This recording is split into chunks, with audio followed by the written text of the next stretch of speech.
Welcome to Mission Evolution Radio Show with Gwilda Wiyaka, bringing together today's leading experts to uncover ever-deepening spiritual truths and the latest scientific developments in support of the evolution of humankind. For more information on Mission Evolution Radio with Gwilda Wiyaka, visit www.missionevolution.org. And now, here's the host of Mission Evolution, Miss Gwilda Wiyaka.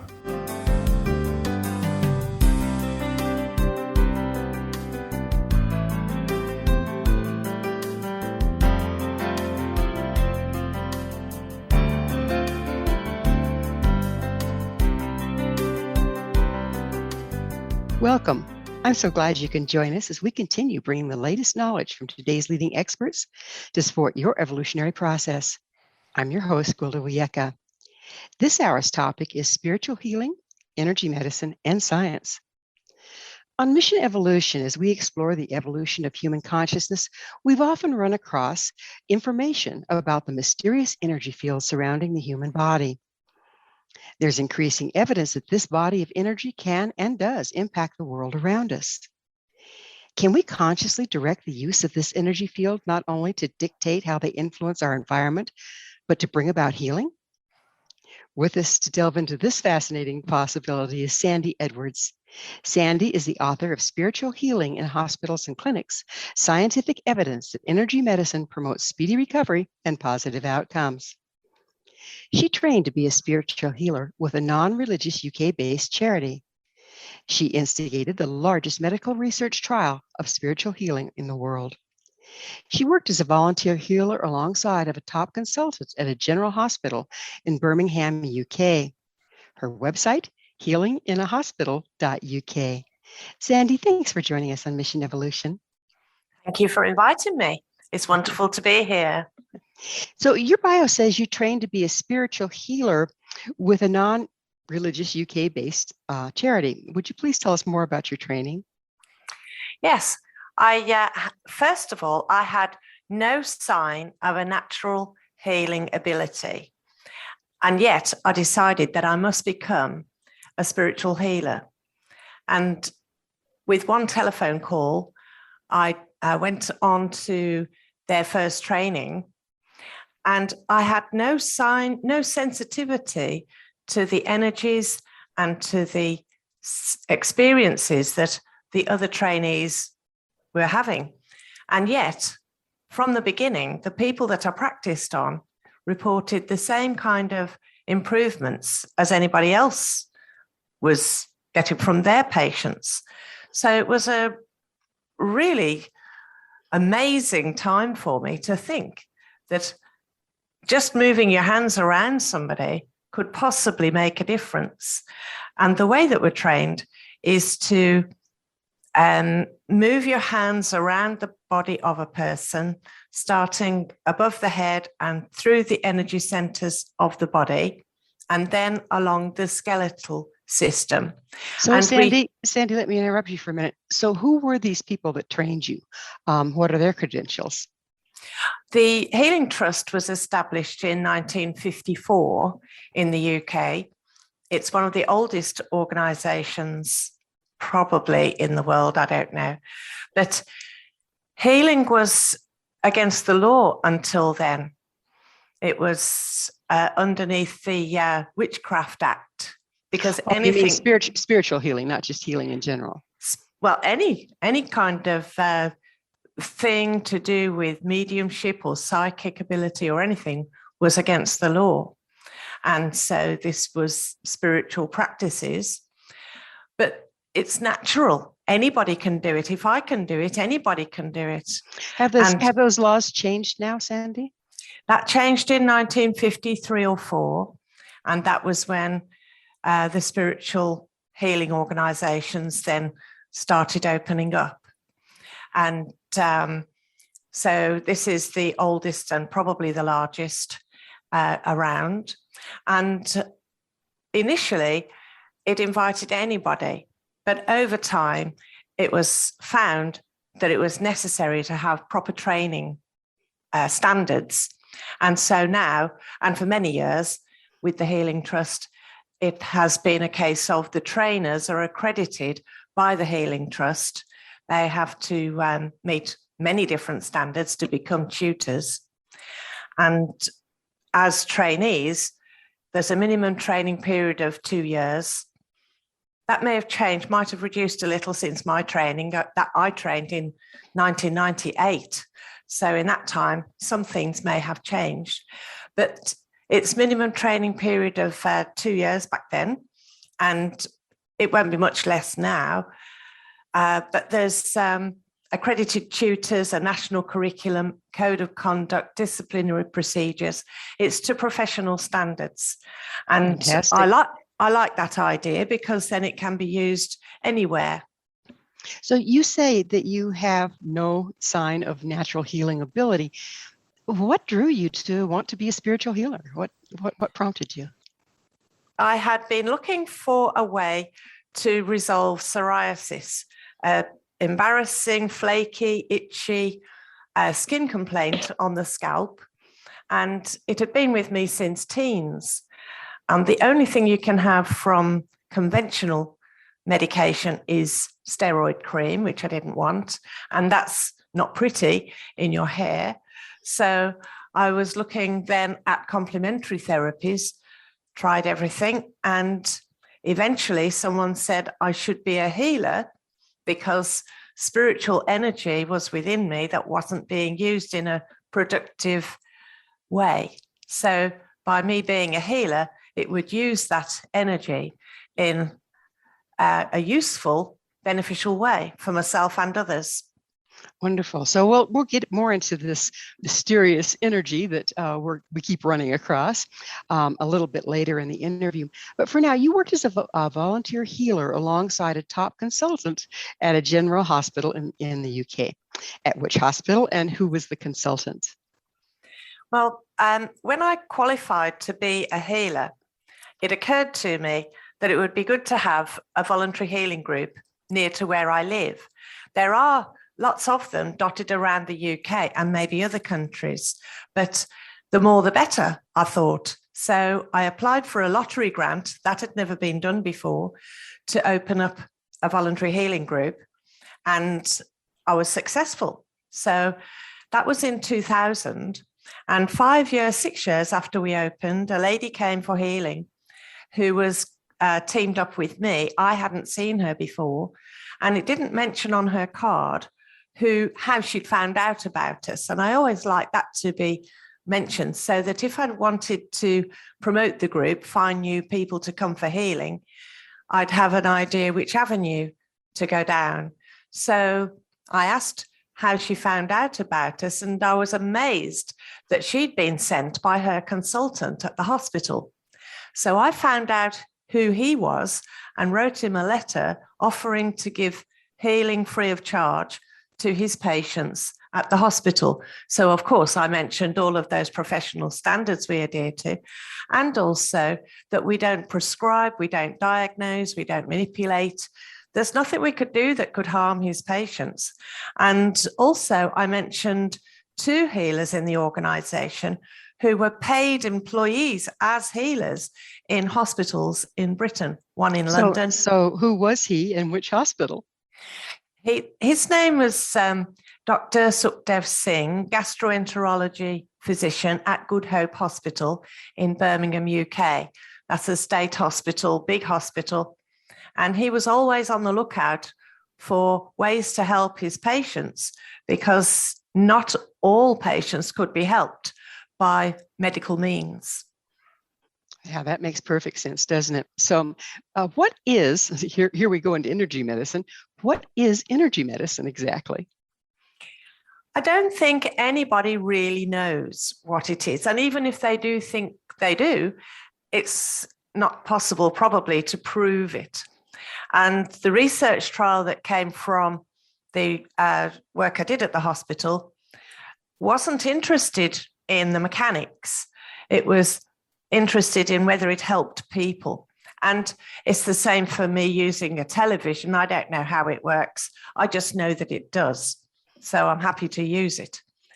So I don't know really, but the way that I work and the way that we're trained is to hook into what we think is the energy of the universe. So the power of the earth and the power of the heavens above coming through us and being channeled through to the patient. Whether So, that's Sandy, true, I don't know. how do you hook into that? The way I imagine is that there are roots growing from our feet, golden roots of light that are driving deep into the core's earth and pulling up, just not pulling in a forceful way, but that the energy from the earth comes up through my body and out through my head and around, creating a cocoon of golden white light. And then equally from the heavens coming down, so that there's what I think of as female energy from the earth and Mother Earth, and male energy from the cosmos. So I'm standing in a column of light, feeling as joyful as I possibly can, and then making contact with whoever I'm working with. And we don't have to touch anybody even. We're trained not to touch, actually, but So I prefer to work with touch. It sounds like you're using the electromagnetic field, which is scientifically proven, that surrounds the human body, and through your consciousness and your intent, tuning in with something larger. Does that sound right to you? It feels absolutely correct to me. And I think it must be the passion behind the intent for the healing of others that has the beneficial effect, partly. So if you're not in a good way, that's going to pollute the energy that you're bringing through. Is this correct? We work, healers are encouraged. I'm sorry, I wasn't watching the time. We have to go for a break, and I want to answer that question on the other side of a quick commercial break. Sandy and I will return shortly, so don't go away. This is Mission Evolution. For more information or to listen to past archived episodes, visit www.missionevolution.org.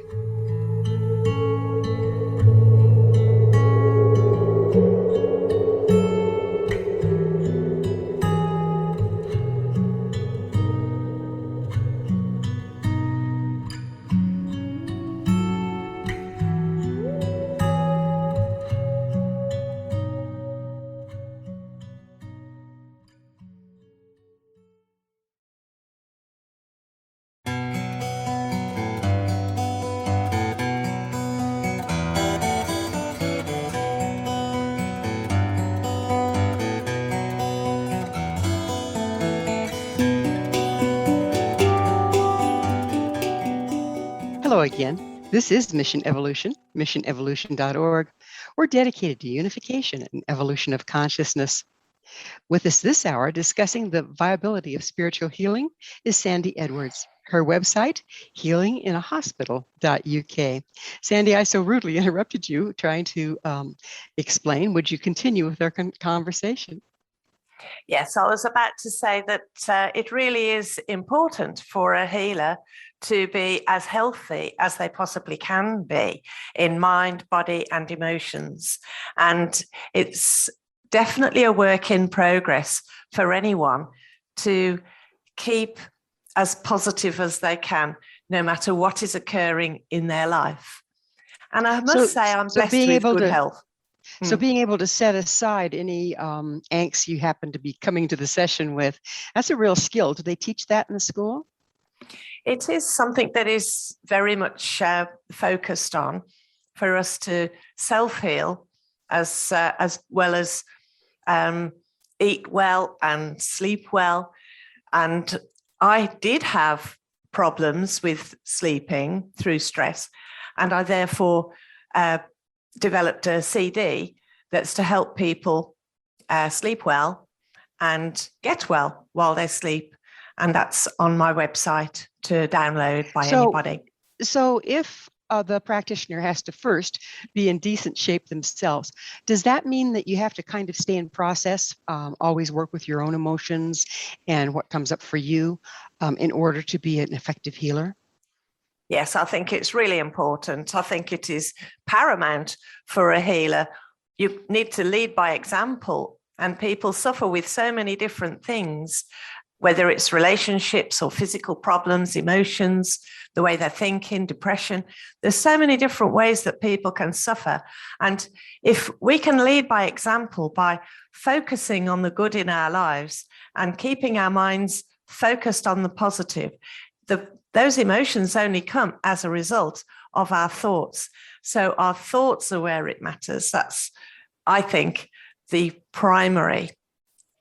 So does spiritual healing differ from faith healing? And if so, how? Faith healing is where you have to have faith in whatever it is that you're being treated with. And I have to point out that working at the hospitals particularly, so many highly skeptical people there. They didn't look for healing. It was that Dr. Singh suggested to them that they might like to try a healing session with me. And my room was only next door to his. It was easy for them to just take those 10 steps around the corner. Didn't cost them anything. It was recommended by a top consultant. They had no reason to say no, and people don't like to say no.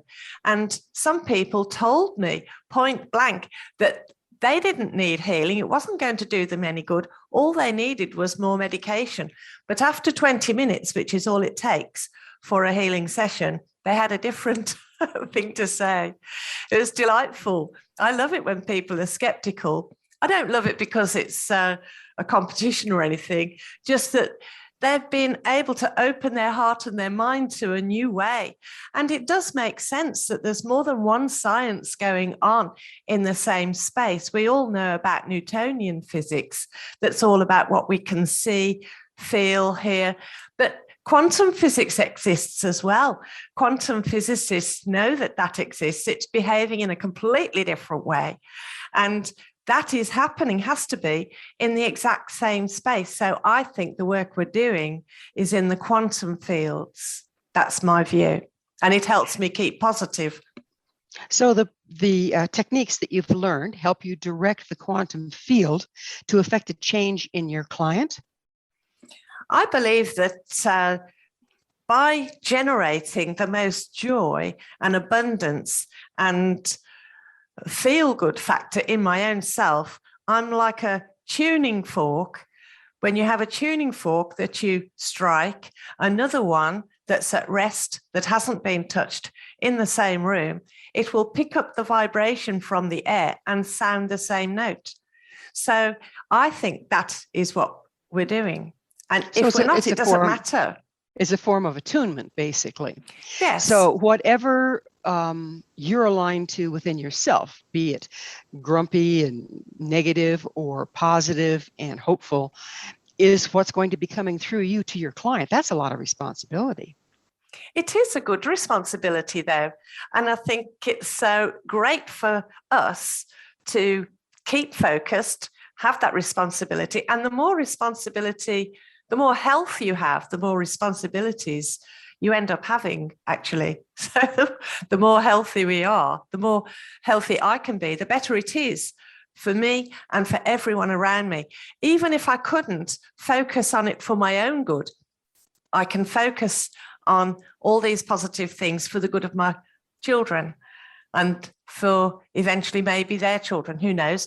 But getting that motivation to really be powerfully charged for positive intention, for this moment now. This moment now is the only moment there is. The past is gone. The future never arrives. You can't be living in the past. You can't be living in the past, and you can't be alive in the future. So, only now has life. So what you're saying there, if I'm correct, is that you have to be present in the moment to do the work effectively. Otherwise, You're not available to channel the energy. I think so. And because I'm so positively intent on that, I feel magnificent during doing a healing session. Yeah, so it's a win-win. I was going to ask you that. Does not the same energy that you're channeling through you impact you as well? Absolutely. It would be like having a water coming through the tap. The tap delivers the water, but by doing so, the pipes and the tap inside become wet as well. So I think, yes, it's a win-win. And that's how it should be. If people were to learn even the first part of this technique that teaches you how to be present in the moment and to channel positive energy into the world, wouldn't that affect them personally in their healing? They wouldn't have to be healers completely themselves, but just to learn the first part of the technique, would that be positive for their health and well-being? Most certainly. And this is something I do suggest to people. You don't have to go healing the world. If you were to just learn parts 1 and 2 of the healing training courses, then from the Healing Trust, then that would equip you for your own self and for your nearest and dearest. When you go on to the further courses, you're dealing with everything and anything in the public. But for parts 1 and 2, you would be able to do everything you need for your own self and your own family and your pets and your plants. When you're working with someone that's extremely ill, possibly very discouraged and very negative, does there sometimes come a point when you feel like you're getting drugged down more than you're offering something good? And if so, what do you do about that? I haven't ever felt dragged down by anyone, actually, because it's empathy that we're looking for instead of sympathy. And the difference being that if you give sympathy to someone, they're down in the pit, you get down in the pit with them.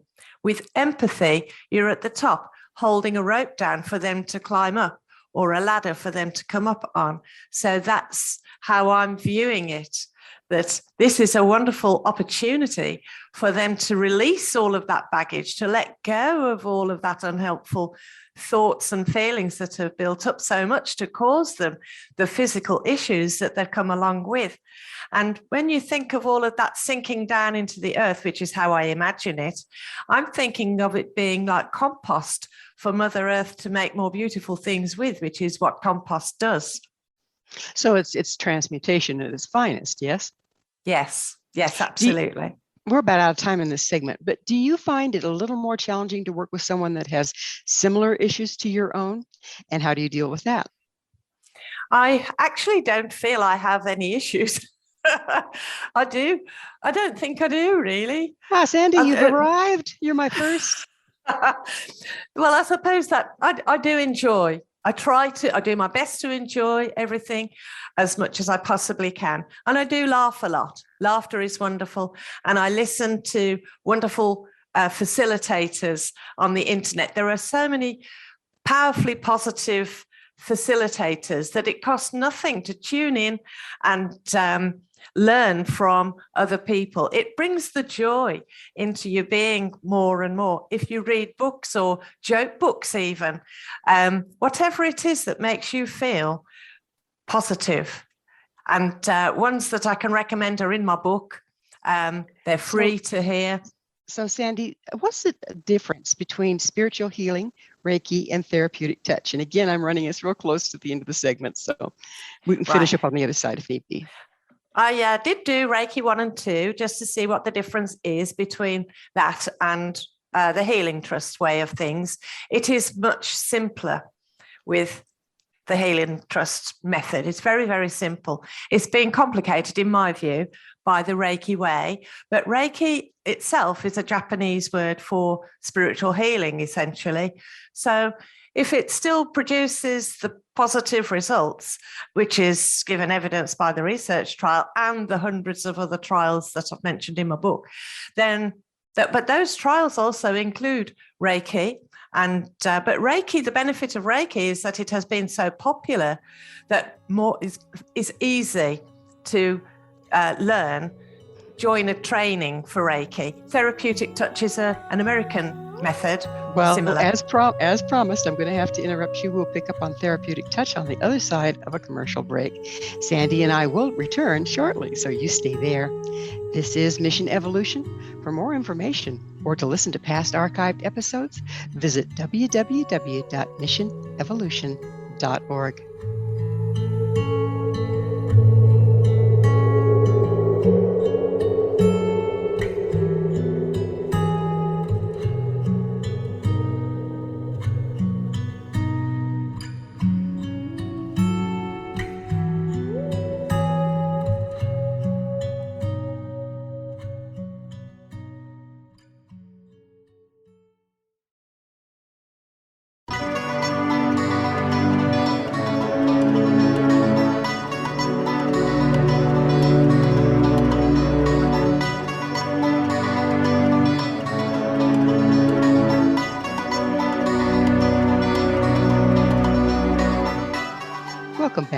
This is Mission Evolution, missionevolution.org. Our guest this hour is Sandy Edwards. We're speaking about energy medicine. Her website, healinginahospital.uk. Sandy, we were getting into the other forms of healing and comparing them to the healing that you've been talking about. We just got done talking about Reiki, and you were going into therapeutic touch. Would you continue, please? I haven't read much about therapeutic touch, and my small amount of delving into it suggests that it does include psychic ability and maybe even mediumship.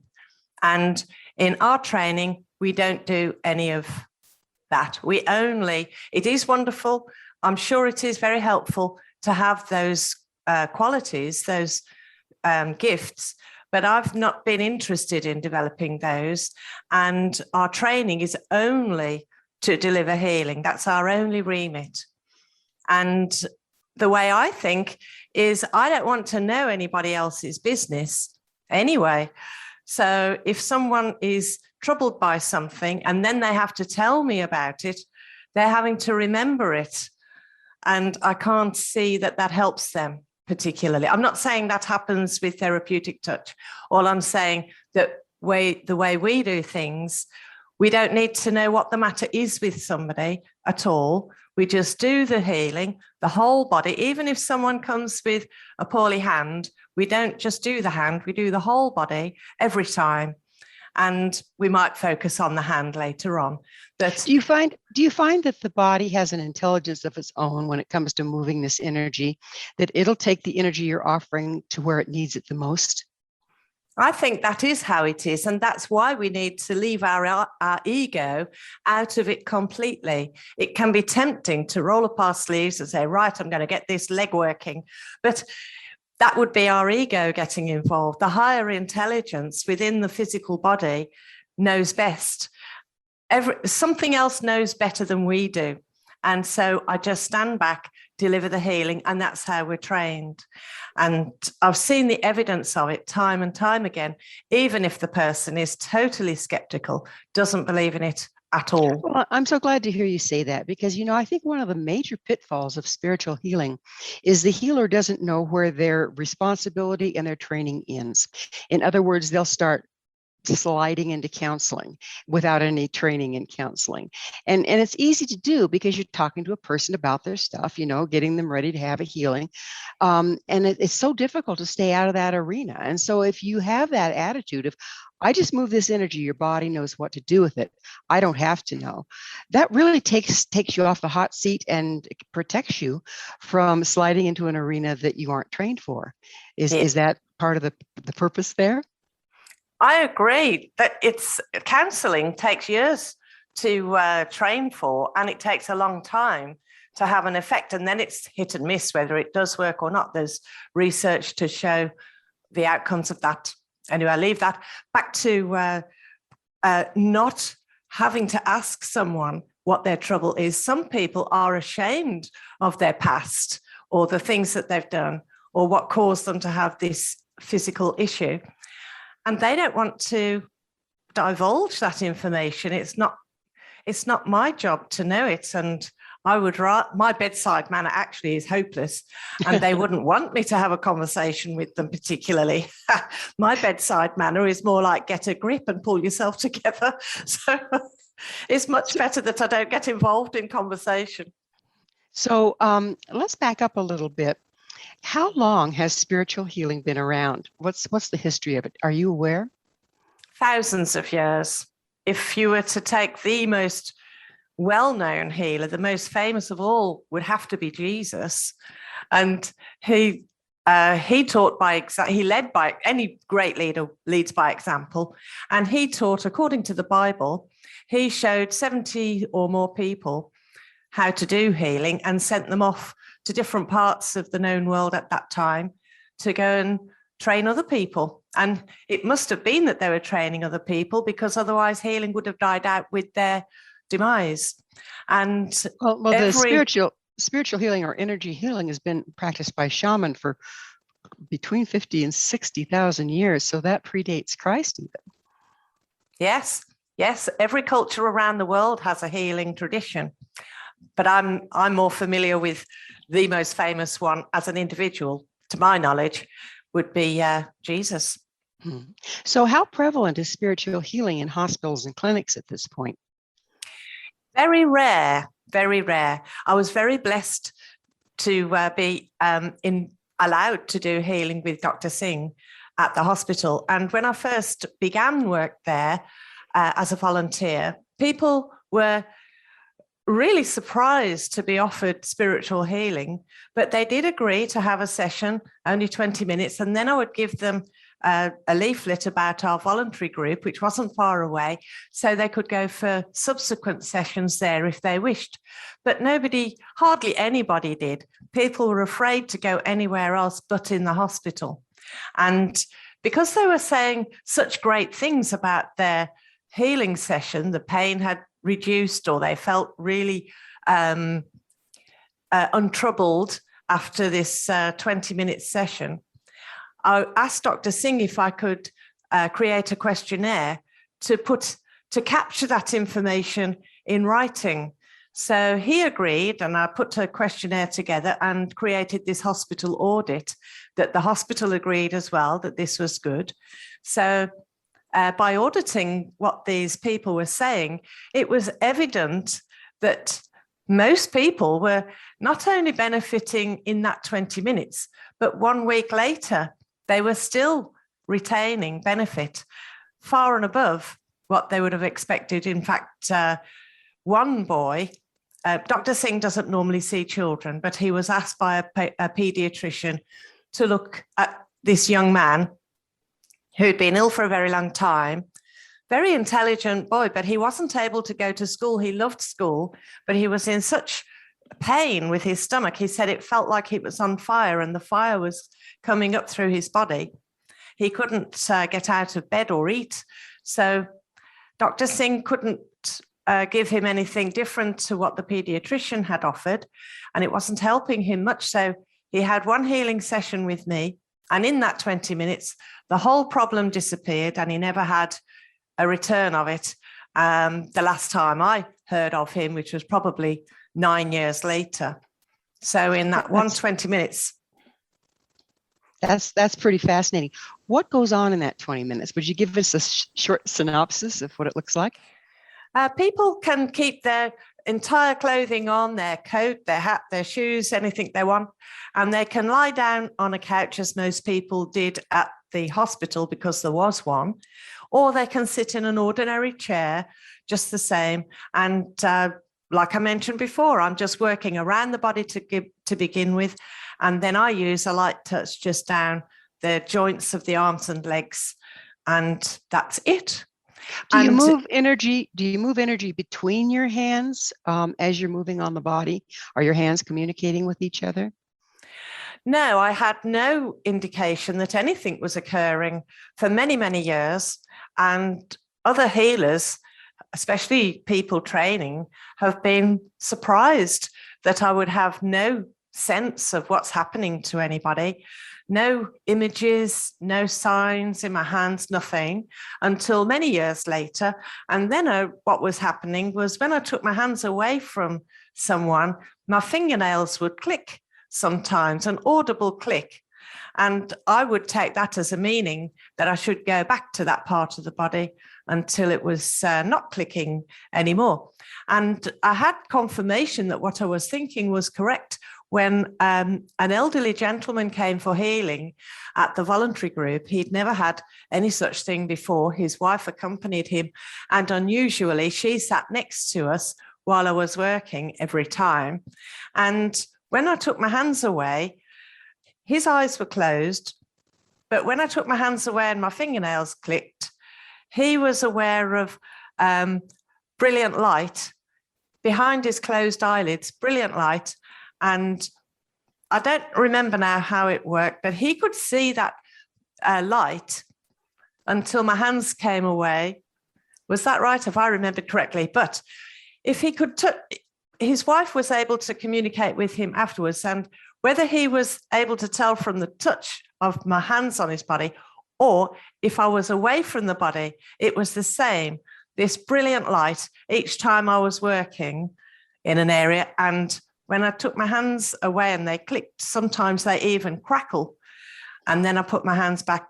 That was when I realized it was true, that it was light and transformation occurring through this energy. Pretty fascinating that you couldn't even weren't aware of it for years and yet working with it.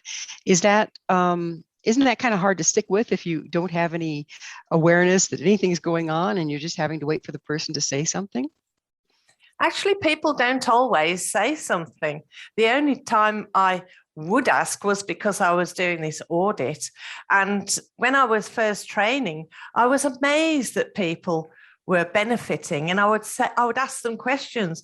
But we're trained, the trainer put me right and said, the only thing you okay to ask is, how did that feel for you? So if the person wants to share anything, they can. But I was so fascinated. I was wanting to find out, what were they experiencing, what happened? And it's we'll have to get into what they were experiencing and what did happen on the other side of a short commercial break. Sandy and I will be back to continue our discussion, so don't you go away. This is Mission Evolution. For more information or to listen to past archive episodes, visit our website, www.missionevolution.org.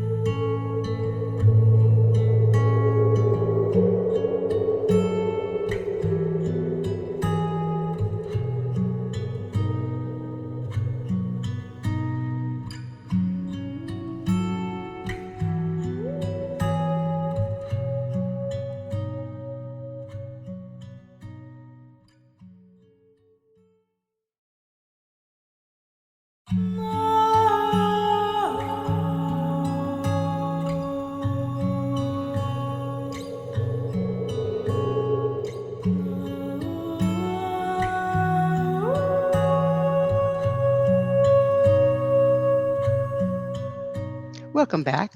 This is Mission Evolution, bringing together gifted people of service to the world. This hour, we're sharing thoughts with Sandy Edwards. Her website, healinginahospital.uk. Sandy, we were talking about the effect people were experiencing from the work and were willing to share with you. And what were the most common effects outside of, improving how they felt, but like the light shining or this or that, where they were getting actual evidence that something was going on? The deep sense of peace and tranquility was an overriding factor at the hospital. The way that I believe people feel ill and have symptoms, disorders, is because they're stressed or worried. It's the mental activity that's negative that's working to create the physical dis-ease. And that's where we get the word dis-ease.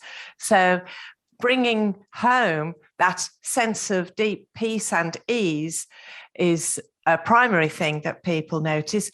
But pain relief results from that. There's research to show that I was thinking that when people stop feeling pain, then they feel uplifted. But actually, it's the other way about.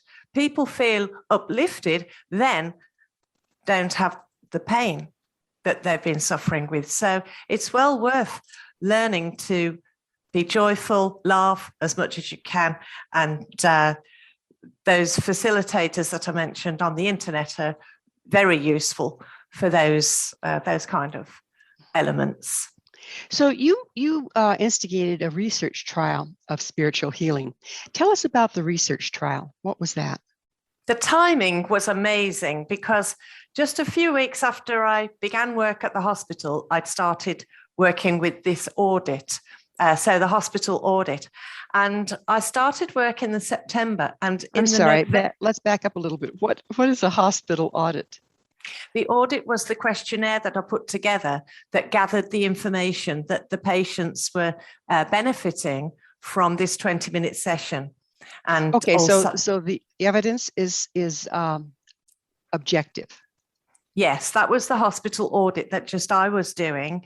And a couple of months after I started doing that, there was an announcement by the National Lottery that they were offering research money for grants, research that would be difficult to get money for, and that definitely would tick the box for spiritual healing, and for projects that would help people. And my audit now proved or gave evidence that it would help people, tick that box as well, and also that people wanted.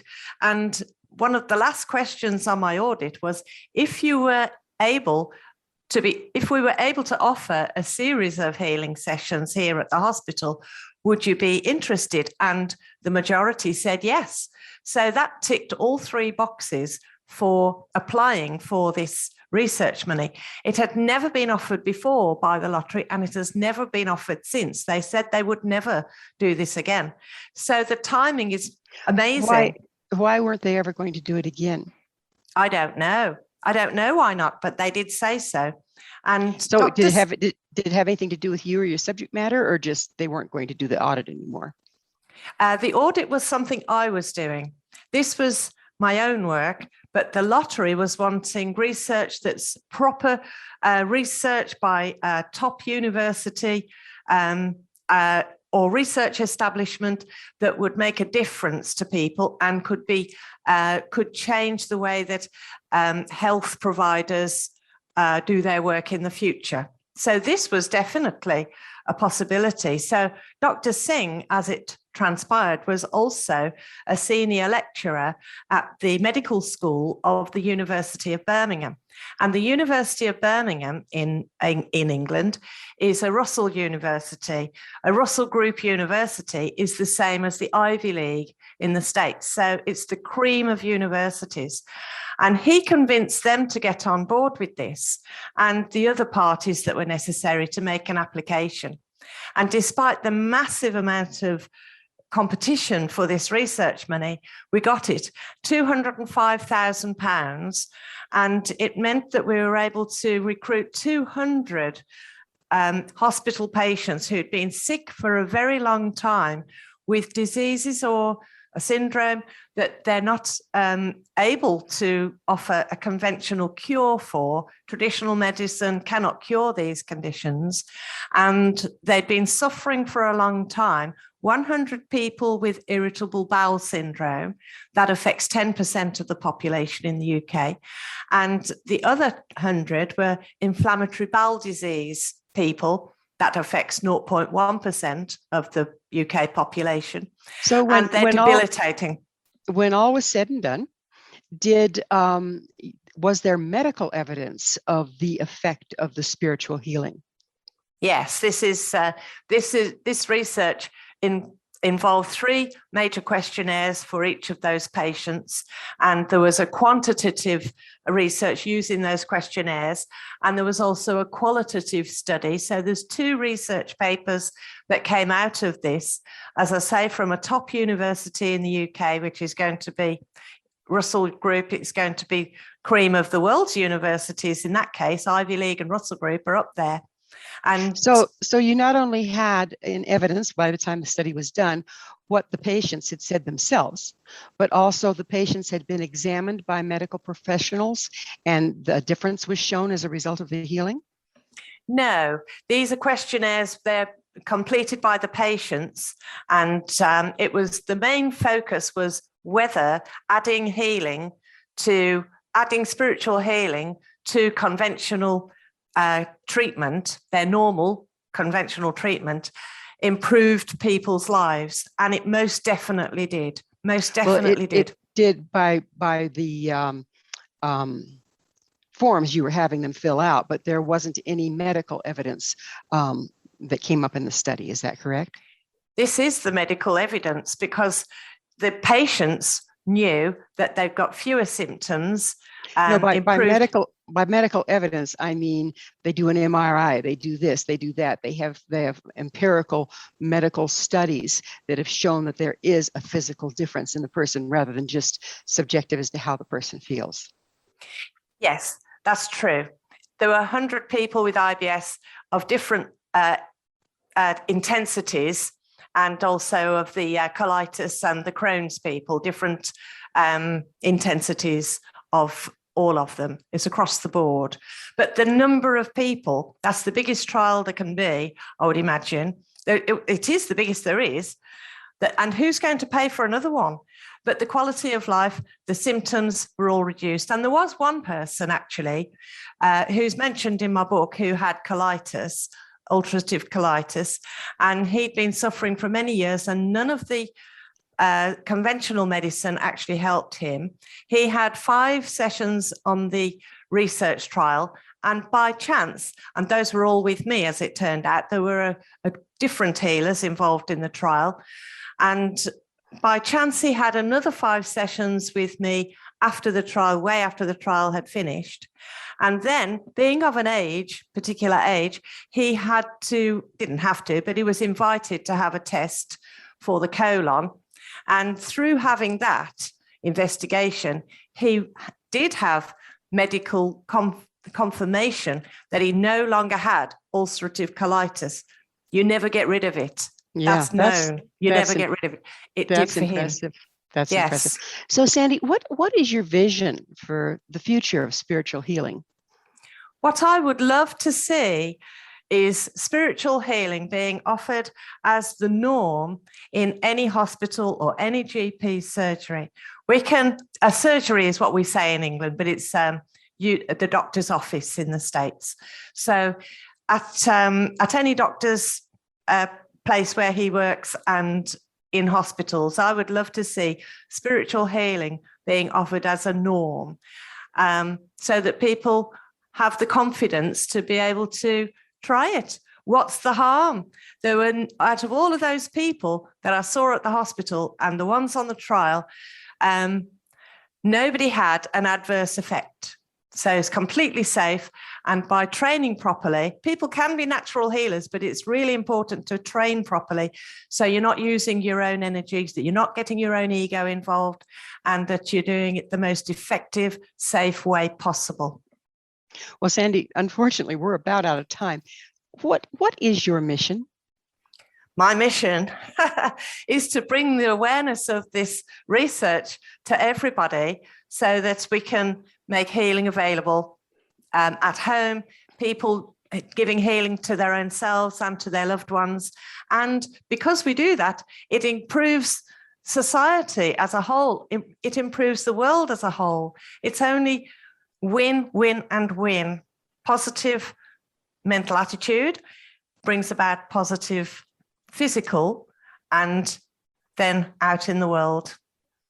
Yeah, it sounds like bringing that light into the world isn't going to hurt anything either. Absolutely. There are no ill effects from healing, that's for sure, done the right way.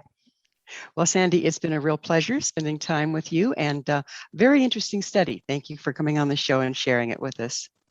Thank you very much indeed for inviting me. It's been a real pleasure. Thank you. You bet.